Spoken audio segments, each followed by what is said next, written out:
2018 সালে BD news 24 একটা story করে।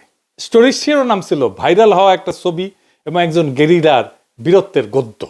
বিশাল বড় শিরোনাম, বাবা রে বাবা। রফিকুল হক নান্টুর ছবি দিয়ে মেলা কিচ্ছা শোনানো হয়।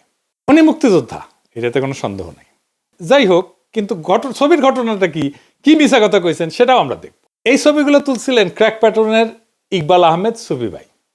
সৌভাগ্যের বিষয় হচ্ছে ইকবাল আহমেদ সুফি ভাই এখনো বেঁচে আছেন, আর আমি ওনার সাথে কথা বলি। আমাদের মুরব্বী মানুষ, তো একদিন মনে হলো সুফি ভাইয়ের সাথে কথা বলি, ফোন দিলাম।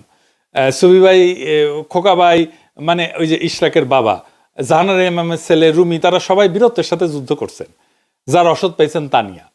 রুমি ভাইরা ধরা পড়ার পরে সুফি ভাইরা ক্র্যাক প্যাটার্নের অপারেশন চালায়। কিন্তু যে কখনো নাম ফুটাইতে দেখছেন এদেরকে? দেখেন নাই।